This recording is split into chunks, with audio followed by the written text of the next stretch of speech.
اعوذ باللہ من الشیطان الرجیم بسم اللہ الرحمن الرحیم رب اشرح لی صدری ویسر لی امری واحلل عقدۃ من لسانی یفقہوا قولی اللہم صلی علی محمد وآل محمد وعجل فرجہم۔ کاشانہ بصیرت کے انتہائی محترم اور معزز سامعین کرام، السلام علیکم ورحمۃ اللہ وبرکاتہ۔ امید ہے کہ آپ سب خیریت سے ہوں گے۔ پروردگار آپ سب کو خوش آباد رکھے، سلامت رکھے۔ میں آپ کی ریڈر زہرا علی آپ سے مخاطب ہوں کتاب غدیر قرآن، حدیث اور ادب میں کی جلد نمبر 3 کے ساتھ۔ الحمدللہ یہ اس کتاب کا یعنی جلد نمبر 3 کا 17th پارٹ ہے جو آپ کے سامنے پیش کر رہی ہوں، اور اس کی ہیڈنگ ہے فجر الاسلام، ضحی الاسلام اور ظہر الاسلام، یعنی فجر الاسلام، ضحی الاسلام اور ظہر الاسلام۔ ان کتابوں کے مؤلف استاد احمد امین مصری ہیں، یعنی یہ 3 کتابوں کا جو نام لیا ہے ان کے مصنف احمد امین مصری ہیں۔ ان کا مقصد تالیف کیا ہے وہی بہتر جانتے ہیں، اور ہم بھی اچھی طرح جانتے ہیں کہ ناموں کا فریب محتویات کے برخلاف بیدار مغز محقق کو دھوکے میں ڈال دیتا ہے، کیونکہ یہ اسماء مسمى کے مضامین سے میل نہیں کھاتے۔ قسم خدا کی اگر وہ امین ہوتے تو علم دین اور کتاب و سنت کی رعایت کا تحفظ کرتے اور ان شرمناک مضامین میں اپنی کتاب کو سیاہ نہ کرتے۔ اسلام اور مصر عزیز کے شہرت کو طعن و تشنیع کے ذریعے ہوا و ہویس کی پیروی میں راہ حق سے انحراف نہ کرتے، حقائق پر پردہ نہ ڈالتے، لوگوں کو ایسے اسلوب میں الجھا کر حقائق سے دور نہ رکھتے، تحریف کلمات کر کے تہمت ترازی کے انبار نہ لگاتے۔ چونکہ یہ تالیفات اسلامی ہیں، جیسا کہ ناموں سے ظاہر ہے، تو ان میں گمراہیاں، جھوٹی تہمتیں اور باطل باتیں نہ ہونی چاہیے تھیں۔ آداب علم اور علم نوازی، آداب پاک دامنی اور برادری جس کا قرآن نے حکم دیا ہے، لحاظ کیا جانا چاہیے تھا۔ لیکن ہم تو دیکھتے ہیں کہ احمد امین کا 20ویں صدی کا اسلام ندائے قرآنی سے قطعی دور ہے، جس کا قرن اولیٰ میں وحی خدا کے امین نے اعلان کیا تھا۔ کیونکہ اگر یہی اس کی کتاب ہے اور یہی اس شخص کی امانت ہے تو اسلام کو الوداع کہہ دینا چاہیے۔ اگر جامع الازہر میں اسی طرح علم و دانش مندی کا لحاظ کیا جاتا ہے تو اس کے معیار کا خدا ہی حافظ ہے۔ اکثر شیعہ محققوں نے ان کتابوں کے مضامین کے پرخچے اڑائے ہیں اور ان سہل مضامین پر لیدے مچائی ہے۔ اس سلسلے میں کتاب تحت رایت الحق یعنی پرچم حق کے سائے میں ان کا بھرپور جواب فراہم کر دیتی ہے۔ آخر میں سورہ قوف کی آیت نمبر 5 لکھی ہوئی ہے، جس کا ترجمہ ہے بلکہ یہ حق کو جھٹلا رہے ہیں کہ ان پر امر حق مشتبہ ہو گیا ہے۔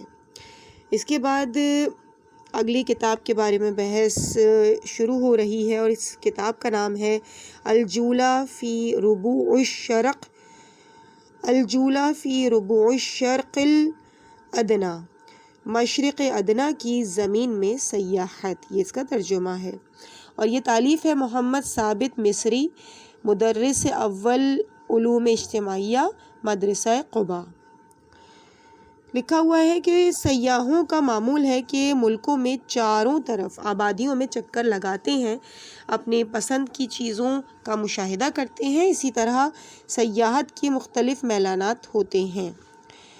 ایک سیاح ملکوں میں صرف دانشوروں اور ادیبوں سے ملاقات کرتا ہے، کوئی صرف سیاسی لوگوں سے، کوئی اقتصادی اور معاشی ٹھکانوں کا چکر لگاتا ہے، کوئی صرف مناظر قدرت کی سیر کرتا ہے۔ لیکن کچھ سیاحوں کی فطرت صرف اوباشی کے اڈوں پر مرکوز ہوتی ہے، وہ صرف گندے ٹھکانوں کا ہی چکر لگاتے ہیں، میخانے، چانڈو خانے گھوم پھر کر تذکروں کے ذریعے مزے لیتے ہیں۔ کچھ سیاح ہوتے ہیں کہ صرف جھوٹی سچی داستانیں بیان کرتے ہیں، اور اگر کوئی ان کی پذیرائی نہیں کرتا تو اس کا فحش لفظوں میں تذکرہ کرتے ہیں۔ ثابت مصری انہی اخیر قسم کے لوگوں میں ہے۔ میرے لیے ان کا تذکرہ بھی مناسب نہیں تھا، لیکن قارئین کے سامنے اس سفر کی کچھ ہرزہ سرائی پیش کر رہا ہوں تاکہ معلوم ہو سکے کہ اس شخص نے تاریخی نویسی اور سفر نامے کی کس طرح ریڑھ ماری ہے۔ اس کے بعد پہلا اعتراض بیان کیا گیا ہے کہ وہ کہتا ہے کہ وہاں نجف کے علماء کہتے ہیں کہ یہاں مقبروں کی تعداد 10,000 ہے، نہ کم نہ زیادہ، کیونکہ حضرت علی علیہ السلام ایسی جگہوں پر اس سے زیادہ پیکر بھیجتے رہتے ہیں جن کا اتا پتہ کوئی نہیں جانتا۔ بے شمار جسد خاکی دور دور سے بسوں کے ذریعے لائے جاتے ہیں، اور غسل دینے کے بعد ان کے حرم میں طواف کرایا جاتا ہے، اور نماز میت پڑھنے کے بعد اسے دفن کر کے انتظار کیا جاتا ہے کہ اس کا باطن حضرت علی کے کشف میں آئے، پھر اس جنازے کو چھپا کر دوسری جگہ دفن کرنے لے جاتے ہیں۔ اس کے اعتراض کا جواب مصنف کچھ اس طرح تحریر کرتے ہیں کہ ہم نے بکواسیوں، نقالوں اور ہرزہ سرائیوں کے کونے چھان مارے کہ کہیں اس اتھام کا پتہ معلوم ہو سکے، لیکن مجھے بڑی مایوسی ہوئی۔ پھر میں نے ارباب اطلاع اور کتابوں میں تلاش کیا، شاید وہیں اس دروغ بے فروغ کا سراغ مل سکے۔ اس سیاح نے جو بے پر کی اڑائی ہے، کچھ تو اتا پتہ چل سکے۔ نامعلوم کے ساعت میں شیطان نے اس پر وحی کی، لیکن کچھ بھی ہو اس نے شیطان کی آبرو رکھ لی۔ اس بے پر کی اڑاتش ذرا شرم نہ آئی۔ اس کے بعد دوسرا اعتراض کچھ اس طرح سے بیان کرتا ہے کہ کہتا ہے کہ وہاں نجف میں رسول صلی اللہ علیہ وآلہ وسلم کے پہلے خلیفہ حضرت علی کا مقبرہ ہے، اور حضرت علی رسول سے زیادہ رسالت کے سزاوار تھے۔ اس اعتراض کا جواب مصنف تحریر کرتے ہیں کہ کوئی بھی شیعہ نہ قدیم نہ جدید کبھی اس بات کا قائل نہیں رہا کہ حضرت علی رسول سے زیادہ امر رسالت کے سزاوار تھے۔ یہ الزام شیعوں کے دشمنوں نے نفرت پھیلانے کے لیے اچھالا ہے۔ شیعوں کے کسی کتاب میں یا کسی عالم نے کبھی نہ اشارتاً اس بات کو کہا، نہ کنایتاً۔ تیسرا اعتراض ہے کہ کہتا ہے کہ حضرت علی ابن ملجم کے ہاتھوں قتل کیے گئے۔ لوگوں نے امام حسن کی بیعت کی۔ شامیوں نے چونکہ معاویہ کی بیعت کی تھی، اس لیے امام حسن پر فوج کشی کر دی۔ امام حسن جنگ کے لیے آمادہ ہوئے، لیکن ان کے لشکروں نے بغاوت کر دی اور ان سے علیحدہ ہو گئے۔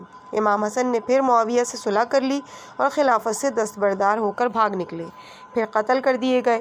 اس وقت تمام مسلمانوں نے سوائے خوارج اور شیعوں کے معاویہ کی بیعت کر لی۔ یہی خوارج اور شیعہ مکے میں امام حسین کے گرد آ گئے۔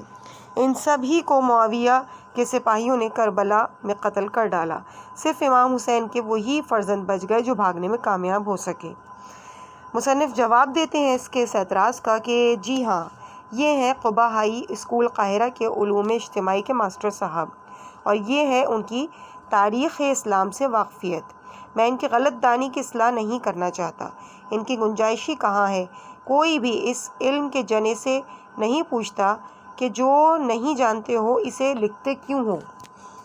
کیا ان سے کسی ڈاکٹر نے یہ بات پوچھی، یا مہندس نے، یا کسی سیاسی شاعر پر یہ بات لکھ ماری، یا پھر حماقت سوار ہوا اور چند سطریں گھسیٹ دیں؟ وہ سمجھتا ہے کہ میں نے نیک کام کیا ہے۔ اس کی جہالت پر سلام کر کے آگے بڑھ جانا ہی مناسب ہے۔ اس سیاح کے اکثر فسانے مجلہ احرا میں چھپتے رہتے ہیں۔ یہ اصل میں فرانسیسی سے ملتے جلتے ہیں اور فرانسیسی سیاح کی نقل اتارنے کی کوشش کرتے ہیں۔ ایک فرانسیسی رپورٹ آپ بھی ملاحظہ کیجیے۔ اسلام میں شیعہ قوم حضرت علی اور ان کی اولاد کے قتل ہونے کی بنیاد پر بغداد کے قریب کربلا میں قیام پر آمادہ ہوئی، کیونکہ علی علیہ السلام کے رشتہ داروں، ان کے ہم نوا نیز ان کے شاگرد ارباب علم اور شیعہ فلاسفہ خلافت عمر کو شیعوں کی خونریزی کا سبب سمجھتے تھے۔ تابع مقاومت نہ رہی، اس لیے صبر کر کے چپ رہے۔ انہوں نے اہل سنت حضرات سے علیحدگی اختیار کر لی اور عرب ملکوں سے نکل کر عجم میں قیام پذیر ہو گئے۔ ان کی قیادت بیوائے علی حضرت فاطمہ نے کی۔ جی ہاں، ایسے ہی ہوتے ہیں مصر و فرانس کے سیاحت نگار۔ ظاہر ہے کہ عورت کے مقابلے میں مرد کا دوہرا حصہ ہوتا ہے۔ پڑھیے اور خوب جی بھر کے ہنسیے۔ اللہ اکبر۔ اس کے بعد چوتھا اعتراض ہے کہ آگے لکھتا ہے شیعوں کا ایک فرقہ معتقد ہے کہ بعد رسول تمام صحابہ کافر ہو گئے تھے اور خود علی نے بھی چونکہ خلافت ابو بکر کو مان لیا تھا اس لیے کافر ہو گئے تھے، اور جب انہوں نے منصب امامت کی ذمہ داری سنبھال لی تھی تو ان کا ایمان واپس آ گیا۔ ایسے لوگوں کو امامیہ کہتے ہیں۔ بعض شیعہ پیغمبر اسلام کے بعد بھی نبوت کو لازم سمجھتے ہیں۔ وہ کہتے ہیں کہ علی و محمد میں اس قدر یکسانیت تھی کہ جبرائیل امین دھوکہ کھا گئے تھے۔ ان لوگوں کو غلاطہ کہتے ہیں۔ بعض کہتے ہیں کہ جبرائیل نے یہ غلطی جان بوجھ کر کی تھی، اس لیے جبرائیل ملعون اور کافر ہے۔ جواب ہے کہ صحابہ کے بارے میں شیعوں کا عقیدہ میں نے گزشتہ صفحات میں بیان کر دیا ہے۔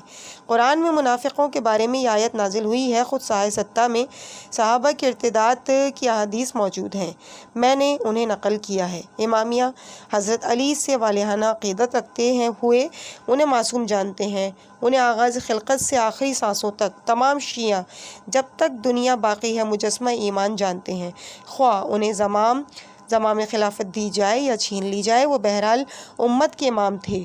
شیعہ اس بات کے بھی معتقد ہیں کہ یہ آیت تطہیر جب سے نازل ہوئی اب تک حضرت علی اس کے مصداق تھے۔ شیعوں کا عقیدہ اس بارے میں زیادہ بھی ذرا سا بھی متزلزل نہیں۔ شیعہ حضرت علی کے خلافت ظاہری میں اسی طرح ان کے حلقہ بگوش تھے جس طرح خلافت سے محرومی کے زمانے میں ان کے حلقہ بگوش رہے۔ شیعہ علماء کی تمام تالیفات اس عقیدے کے بیان سے بھری پڑی ہیں، ان کے قلوب اس عقیدے سے نہال ہیں۔ اس کے علاوہ شیعوں کی طرف جو بات بھی منسوب کی جائے سراسر جھوٹ ہے۔ اس نادان نے جان بوجھ کر یا انجانے میں شیعوں پر اتہام لگایا۔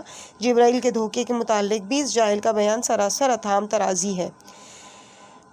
اس کے بعد 5واں اعتراض ہے کہ نجف میں اکثر بچے میری توجہ کا مرکز بن گئے۔ ان کے کانوں میں بندے پڑے ہوئے تھے۔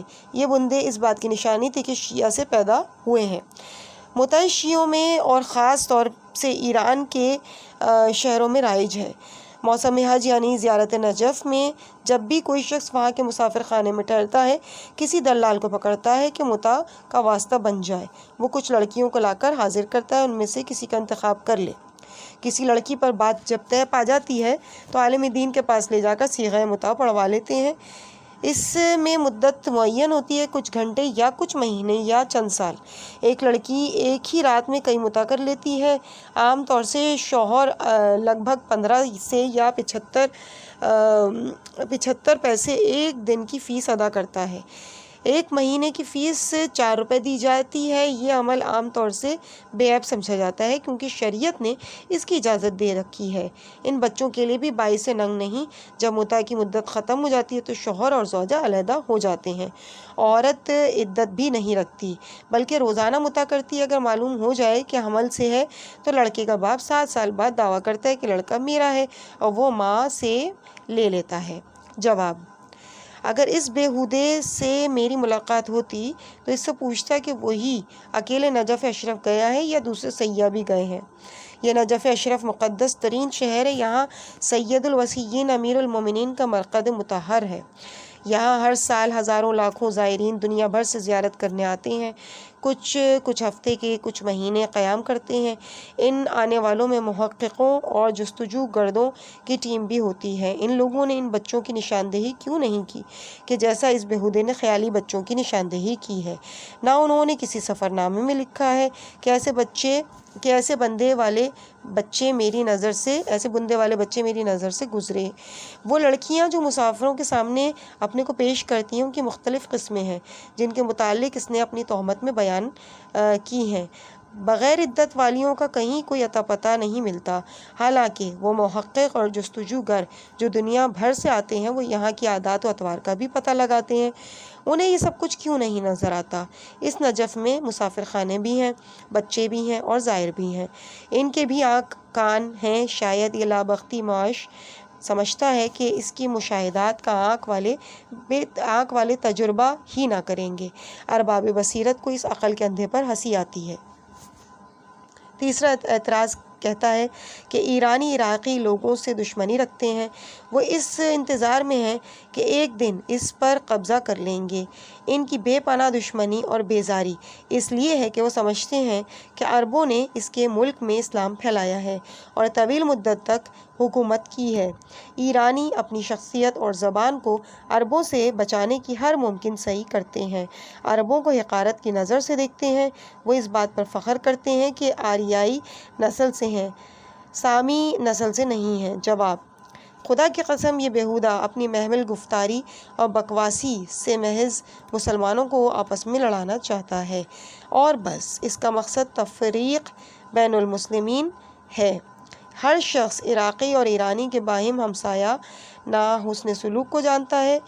عراق ایران جاتے ہیں اور ایرانی عراق میں ایک دوسرے کے مہمان ہوتے ہیں، ایک دوسرے سے بالکل گھریلو تعلقات ہیں، باہم ایک دوسرے کا احترام کرتے ہیں۔ وہی دوستی اور معاشرتی تعلقات ان رشتوں کو مضبوط کیے ہوئے ہیں۔ جو بھی عراق کا مقدس مقامات کی زیارت کر کے آتا ہے، لوگ اس سے مصافحہ کرتے ہیں، ہاتھ اور منہ کا بوسہ لیتے ہیں۔ ایرانیوں کو قرآن کی وجہ سے زیادہ عربی سے جو والہانہ عقیدت ہے، اس سے ہر شخص واقف ہے۔ اس جھوٹے بدماش نے تفرقے کی ہوا بنانے کے لیے یہ بات گڑھی ہے۔ اپنی جان کی قسم، کسی شخص نے بھی کسی دانش مند یا ایرانی سے متذکرہ بے جا افتخارانہ نہ سنا ہوگا۔ ساتواں اعتراض: بے شمار بڑی بڑی بسیں متواتر تہران سے خراسان کی طرف دوڑتی رہتی ہیں اور حاجیوں کو ان کے مقصود تک پہنچاتی رہتی ہیں۔ وہ کہتے ہیں کہ یہ تہران سے مشہد کی شاہراہ رفت و آمد اپنی تمام پریشانیوں کے باوجود اس لیے زیادہ ہے کہ ان کے عقیدے کے مطابق مشہد کی زیارت مکہ مکرمہ سے افضل ہے۔ ان کا گمان ہے کہ یہ زیارت بیت اللہ کی زیارت سے مستغنا کر دیتی ہے۔ آگے لکھتا ہے کہ شاہ عباس صفوی نے ایرانیوں کو آمادہ کیا تھا کہ مشہد کو کعبہ مقدس سمجھو۔ اس نے لوگوں کو تعصب کی وجہ سے مکہ مکرمہ جانے سے روکا، کیونکہ حج کے لیے جانے میں انہیں پریشانی بھی زیادہ تھی اور پیسہ بھی زیادہ خرچ ہوتا تھا۔ قوم کو متوجہ کیا کہ مشہد کو کعبہ سمجھیں۔ اس اسکیم کو محترم بنانے کے لیے خود اس نے 1200 کلومیٹر پا پیادہ چل کر زیارت کی، اس لیے لوگ مشہد کی طرف متوجہ ہو گئے۔ کم ہی ایسے لوگ نظر آئیں گے کہ جو کعبہ حج جاتے ہوں۔ وہ لوگ لفظ حاجی کے مقابلے میں مشہدی کا زیادہ احترام کرتے ہیں، کیونکہ جو مشہد جاتا ہے اس کا زیارت مکہ کے مقابلے میں زیادہ احترام کرتے ہیں۔ اس اعتراض کا جواب ہے: میرے خدا، یہ شخص کس قدر گستاخی کے ساتھ سفید جھوٹ بول رہا ہے، جسے نہ تو کسی آنکھ نے دیکھا اور نہ کسی کان نے سنا۔ اس بات کو تو کسی افسانے میں بھی نہیں دکھایا جا سکتا، اور یہ جھوٹا اسے اپنی کتاب میں لکھ رہا ہے۔ شیعوں میں خراسان کی عظمت صرف اس لیے کہ وہاں خلیفہ رسول اور شیعوں کے امام کا روضہ ہے، اس لیے وہ سمجھتے ہیں کہ یہاں فیوضات الہی نازل ہوتے ہیں، لیکن یہ کہ اسے زیارت کعبہ کے حج سے مستغنا کر دے یا وظیفہ حج کو ساقط کر دے، یہ شیعوں پر محض افتراء ہے۔ مرحوم شاہ صفوی نے اسے کعبہ قرار نہیں دیا تھا، اس نے محض تقرب الہی کے خیال سے باپیادہ زیارت کی تھی، کیونکہ وہاں ایک ولی خدا کی قبر ہے، ایک خلیفہ رسول کا مقبرہ ہے۔ اس نے اپنے اس عمل سے قوم کو حج سے نہیں روکا۔ اس نے کوئی ایسا کام نہیں کیا جو شیعی نظریے کے خلاف ہو۔ زیارت مشہد میں شیعوں کا مقصد تقرب الہی اور عطرت طاہرہ کی محبت کا مظاہرہ ہے، جن کی محبت کو اجر رسالت قرار دیا گیا ہے۔ ان کے روضوں کی زیارت کا بہت زیادہ ثواب ائمہ نے بیان کیا ہے۔ نہ شاہ ایران نے نہ قوم ایران نے کبھی بھی واجبات الہی میں حج جو واجبات الہی میں سے ہے اس پر روپیہ خرچ کرنے میں ہرگز کنجوسی نہیں کی۔ وہ فریضہ حج کے مقابلے میں کسی بھی عبادت کو بدل نہیں قرار دیتے، نہ اس کے قائل ہیں۔ ہر سال ہزاروں کی تعداد میں حاجی زیارت کعبہ کے لیے جاتے ہیں۔ ہاں، ادھر کچھ زمانے میں ایرانی حاجیوں کی تعداد میں کچھ کمی ہوئی ہے، کیونکہ وہ مکے میں عبادت الہی کے سلسلے میں آزاد نہیں ہے، نہ ان کا خون محترم سمجھا جاتا ہے، وہ مناسک حج ادا نہیں کر سکتے۔ کسی دشمن خدا کی طرف سے کوئی ان پر الزام لگا دیا جاتا ہے اور کچھ جھوٹے گواہ گزار دیے جاتے ہیں اور انہیں پھانسی دے دی جاتی ہے، وہ اپنی جان محفوظ نہیں سمجھتے۔ تمام باتوں کو فراموش بھی کر دیا جائے تو حاجی طالب یزدی، جسے صفا و مروہ کے درمیان ٹھیک ایسے وقت میں کہ وہ کلمہ شہادتین زبان پر جاری کر رہا تھا، مظلومیت سے قتل کر دیا گیا، اور کوئی بھی اس ظلم پر احتجاج کرنے والا یا روکنے والا نہ تھا۔ عراقی اور ایرانی حضرات کو وہاں اے کافر کہہ کر پکارا جاتا ہے۔ انہی وجہوں سے وہاں ان دنوں حاجیوں کی تعداد کم ہوتی جا رہی ہے۔ حکومت ایران نے بھی اس حکم شرعی کے مطابق کہ حج میں جان و مال کا تحفظ نہیں، لوگوں کو حج سے روک دیا ہے، کیونکہ وہ حج کے فریضہ شرعی بجا لانے پر قادر نہیں۔ اس کی وجہ وہ نہیں جو اس افترا پرداز جھوٹے اور یاوہ نے لکھا ہے کہ مشہد کو اپنا کعبہ بنا لیا، یا یہ کہ عرب اور ایران میں باہم عناد ہے۔ یہ دونوں ملک آپس میں برادرانہ تعلقات رکھتے ہیں۔ جو شخص بھی صاف دل لے کر ان جگہوں کی سیاست کرے گا، اسے محسوس ہوگا کہ عربوں اور ایرانیوں میں کس قدر دوستانہ تعلقات ہیں۔ اعتراض نمبر 8 لکھتا ہے کہ نیشاپور میں ایک بڑا خوبصورت مقبرہ ہے، اس کی میناکاری اور جاذبیت لوگوں کو اپنی طرف متوجہ کر لیتی ہے۔ میں وہاں گیا۔ اس جگہ امام حسین کے فرزند محمد محروق کی قبر ہے۔ ان کا نام محروق اس لیے پڑا کہ وہ اس دیہات کے بزرگ کے یہاں بطور مہمان پہنچے اور رات ہوئی تو میزبان کی لڑکی سے غلط حرکت کر بیٹھے۔ لوگوں کو معلوم ہوا تو انہوں نے زندہ جلا دیا۔ اس پاپ کے باوجود ان کی قبر بڑی شاندار بنی ہوئی ہے، کیونکہ وہ خانوادہ اہل بیت طاہرین میں سے ہیں۔ جواب ہے کہ یہ شخص اہل بیت طاہرین کی مسلسل بدگوئی کر رہا ہے، ایسا قصہ گڑھا کہ جس کا نہ کوئی مصدر ہے نہ ماخذ، کوئی کمزور ماخذ بھی نہیں دکھایا جا سکتا۔ اس نے ایک ایسی تاریخ تراشی ہے جسے شیطان کے علاوہ کوئی نہیں جانتا۔ کچھ لوگوں نے اس مقبرے کی نسبت محمد بن زید بن امام زین العابدین علیہ السلام کی طرف دی ہے۔ ابو الفرج مقاتل الطالبین میں ان کے حال لکھتے ہوئے رقم تراز ہیں کہ ابو سریایا نے کوفہ میں محمد ابن ابراہیم طباطبا کے انتقال کے بعد ان کی بیعت کی اور کوفہ و بصرہ پر قبضہ کر لیا، اور بنی ہاشم کے افراد کو ان شہروں کے منصب دے دیے، یہاں تک کہ حسن ابن سہل نے ہرثمہ ابن عین کی سرگردی میں ان سے لڑنے کے لیے فوج بھیجی۔ ہرثمہ نے انہیں قید کر کے مامون کے پاس خراسان بھیج دیا۔ مامون نے انہیں 40 روز تک سیاسی قیدی بنا کر رکھا، پھر پوشیدہ طریقے سے زہر دے کر مار ڈالا۔ اس کے باوجود یہ شخص اس مظلوم پر طعنہ زنی سے باز نہیں آتا۔